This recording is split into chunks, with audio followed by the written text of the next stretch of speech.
Okay, so it's time for you guys to learn something new about me. Growing up, I used to have a southern accent. I moved, I lost it over time. Like, I think by the time I was like 15, it was completely gone. However, if I am around a bunch of southerners, it will come back. Or if I listen to somebody southern for a long enough time, it'll come back. Like if I'm watching cartoons for too long, it'll come back. Cartoons with a Z, the YouTuber.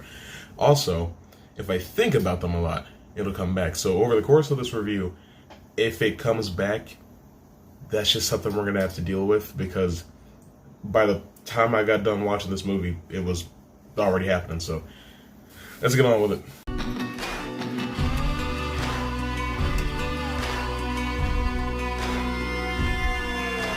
The Devil All the Time. So The Devil All the Time is Netflix's newest like big movie with just a superstar cast, because they're able to do that for some reason.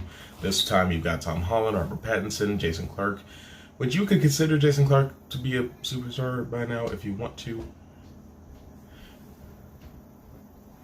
I mean, the guy did play John Connor, so obviously he matters somewhat, but I mean, Christian Bale also played John Connor, and a lot of people don't remember him doing that, and then Edward Furlong kind of just disappeared from the face of the earth after a while, so maybe not. But it's also got Sebastian Stan, which is a bit of a surprise to me, and Bill Skarsgård. And it just goes to show, right? This movie continues the trend that I have been dealing with for a long time, where like Netflix will just grab up a bunch of big name actors, or just maybe one in particular per movie. Bright, Bird Box, Velvet Buzzsaw, Project Power, and they'll put them in this movie that's utter trite. And I'm not gonna say that Bird Box was trite or Velvet Buzzsaw, but I really didn't like those movies. But this is by far the worst. I will say though, Robert Pattinson and Tom Holland do some very solid southern accents in this movie, and Robert's got like a weird type of voice to him. I can already tell mine is here.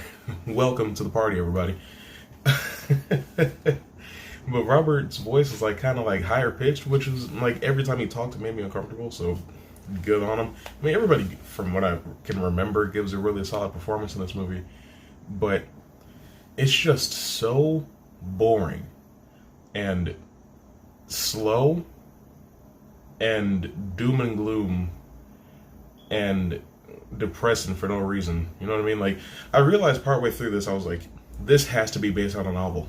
So I looked it up, and it's like, okay, so this whole thing is considered a gothic, right? Aren't gothics supposed to have stories? Like, I know what you're thinking. Like, Alex, you're minutes into the review and you haven't started talking about the plot yet. I wish I could. There isn't one. There literally isn't one. Things just happen. I know what you gotta be thinking by now, like, Alex, you're pretty deep into this review and you haven't really started talking about the plot yet, and ordinarily this is the part where I would do that. If there were one, there literally isn't one. Like, at least Project Power has a story. Same can be said for Bright and Bird Box. I don't like those movies, but they have a plot. This movie literally doesn't. Things just happen for 2 hours and some change, and then it's over. And I'm just like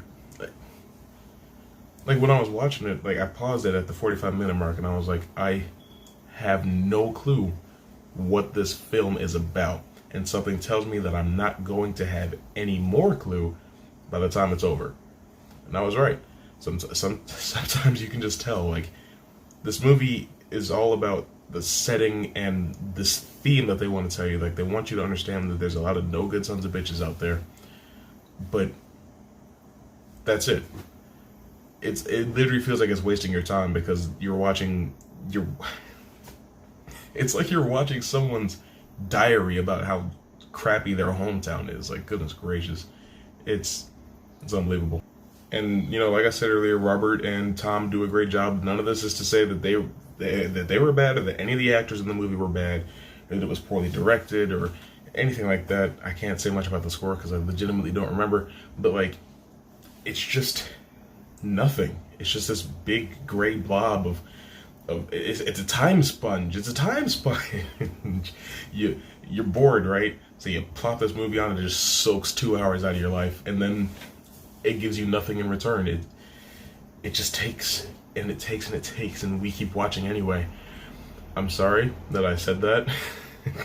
if you understood the reference though, go ahead and let me know. But I'm fine with a movie that is a slow burn, or takes its time getting where it's going, or can be open-ended like a Christopher Nolan film or something like that.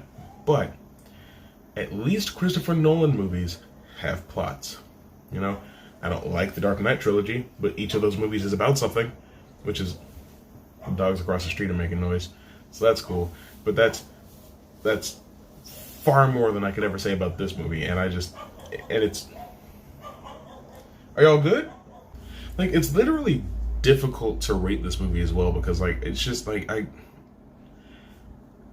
I know I said earlier that this movie is poopy doo doo, but it's like, is it really, or is it just vacuous? Is that the word I'm looking for? I hope it is, because it's like watching this movie is the equivalent of like staring into an abyss, hoping that something will happen.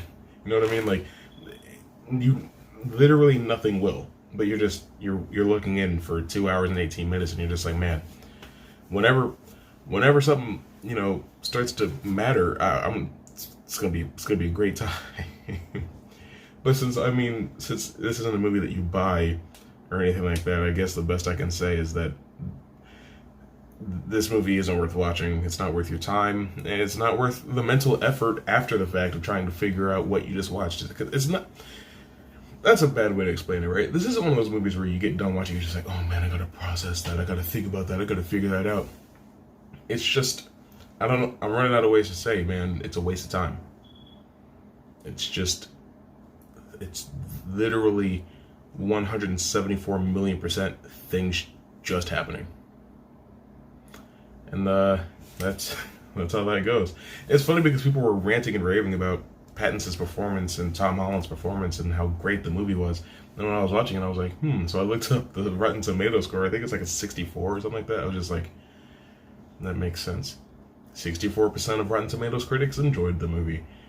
Good for them, I suppose. All that being said, though, devil all the time. Have you seen it? What did you think about it? Whatever it is, whatever you think, comment below and educate me. And as always, if you like what you've seen here and you want more videos from me, go ahead and click anywhere on the screen. You will probably be taken either to the channel itself, or another video, or my Patreon.